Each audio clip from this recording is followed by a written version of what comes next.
Cash Cow back with another video, guys. Today we rocking out a potential, and I mean a very potential super villain that I feel like deserves his due. Like, this character should be introduced. He's a very underrated super villain. It's actually multiple versions of him, so I'm going to give you guys the OG version of this character, and we're going to rock out from there. Now, let's get into the origin and two comics of the original Parasite.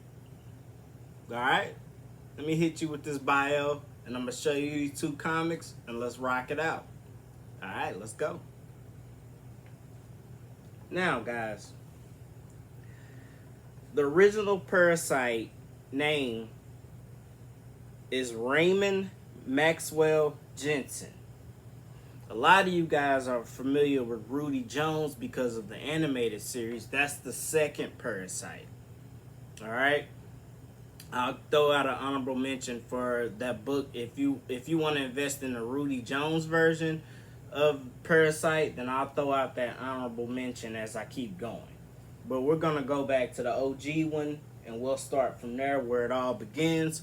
And typically, when a character's introduced, people still go after the first true appearance, even if the character's like a Silver Age version or a Gold Age version, that comic still sees some gains because you can't really duplicate being the first character of the, you can't really duplicate being the first comic of the original character. Even if they made a newer version, you still can't duplicate it. Alright? But with that being said, Raymond Maxwell Jensen basically was a lowlife who got a job as a plant worker, right, for a research center. In the midst of him working one of these shifts, he believed that the company's payrolls for the money was hidden in storage containers, right? So he proceeds, thinking that he could rob them of their payroll. He opens up one of these storage containers and was bombarded with energy from a biohazardous material, right? Which actually was waste collected by Superman when he traveled into outer space. I don't know why in the world did he think that the payroll would be in those type of storage containers, but some criminals aren't really that smart. But yeah, it is what it is, right? So, in the process of being bombarded with this biohazardous material, it transformed him into a purple-skinned parasitic entity, right? And turned him, it turned him purple, and it turned him into this parasitic, being. So, he eventually discovers that anytime he touches somebody, he absorbs their physical and mental properties, right? So touching Superman or Batman, Supergirl, anybody would instantly give him a sizable fraction of their powers, no matter what. It can be, if he was able to absorb some of Darkseid's power, that's crazy just to think about that. Like, that's very underrated as a power, actually, if you think about it. So basically what I'm saying is, don't let this guy touch you. But anyway, let's continue with the story. On one occasion, while attempting to absorb a greater portion of Superman's powers, his body disintegrated for a period of time due to the pressure in his cells. That was one of the times the guys, they were going at it, Superman and Parasite.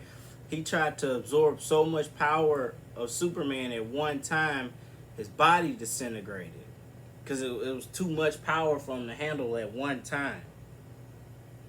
So, Also, like, that's just crazy when you think about it. To stop, take a minute, he literally like shrunk or blew up because he was trying to absorb too much of Superman's power at one time. So, despite his new powers, right, he became depressed because he could no longer embrace his wife and children.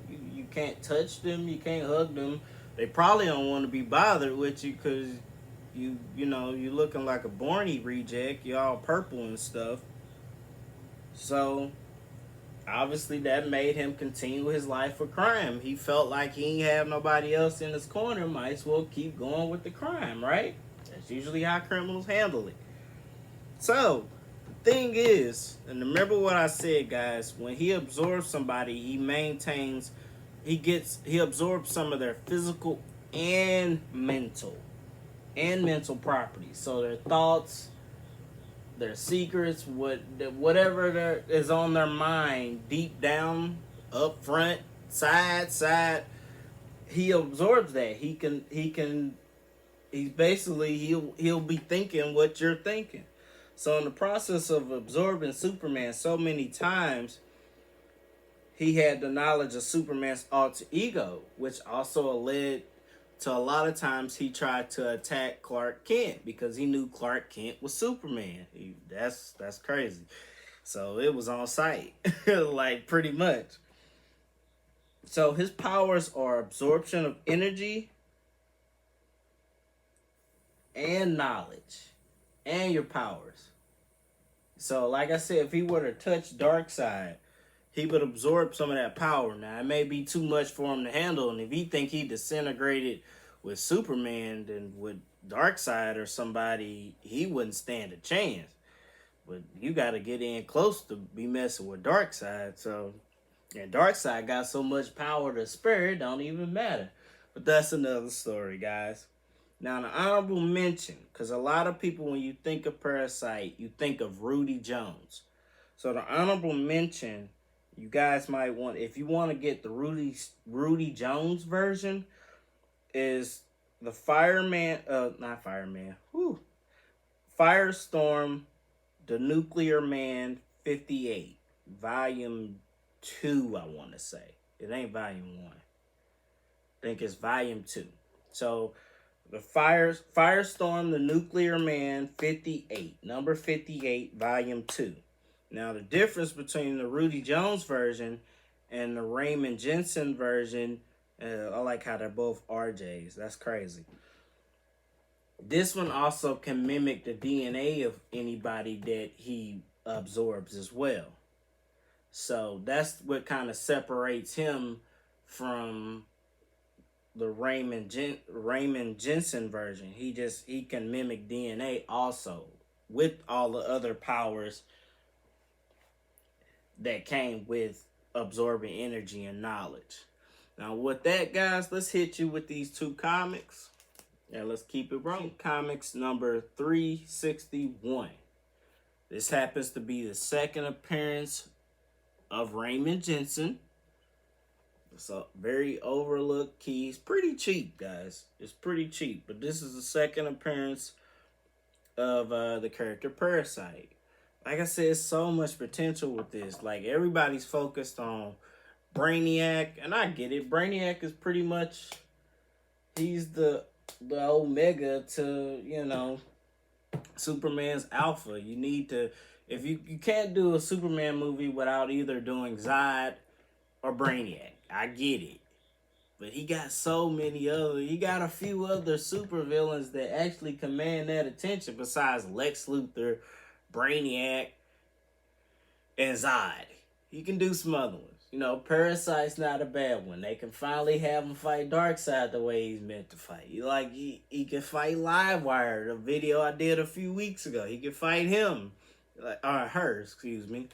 He got some villains that he can actually square off with. A few of them, that can actually hold their own against him. The problem is, with Superman, you gotta have villains that can hold their own to actually make it believable. Like, the average person, unless you like Inner Gang, and you got intergalactic weapons from Apocalypse, you don't really stand a chance going head up with Superman. Let's just be honest and be real with that.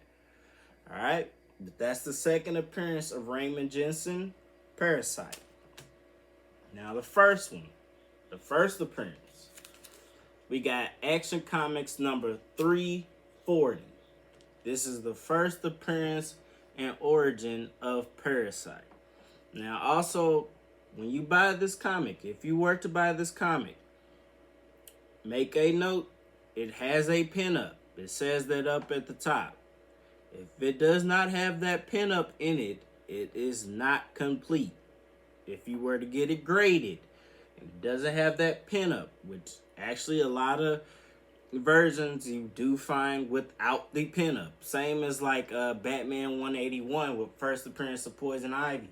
They have a lot of good comics, like good versions of them, but they're not complete all the way because they don't have the pinup. So if you're investing real good money into this comic, try to get you a complete one with the pinup of it. It's a pinup of Superman. All right. Now, if you don't really care about the pinup, you just want the character, hey, that's where it's at. That's the first appearance of him. This is the second appearance of him. I told you guys Firestorm the Nuclear Man number 58 is the first appearance and origin of Rudy Jones. That's a different version of Parasite.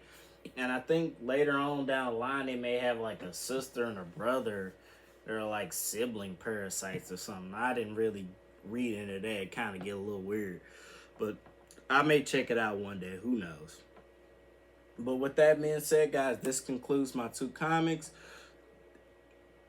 This villain has a lot of potential. Very underrated. I think if they were to cast a Parasite, it would come out of nowhere. And this could work, guys. A Parasite versus Superman can work. I would watch that. Because all it takes is Parasite to drain his powers. And him and Superman are equal. If anything, he may be stronger than Superman because he drains his powers. Alright? That being said, this concludes my video. It's Cash Cow Out coming to you with another weekly video.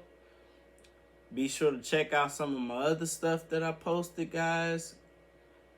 Hit me in the comment section. Let me know what you think.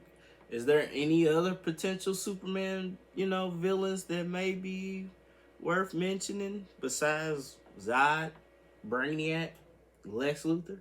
Like any other ones that kind of can hold their own? All right, it's Cash Cow and I'm out, baby.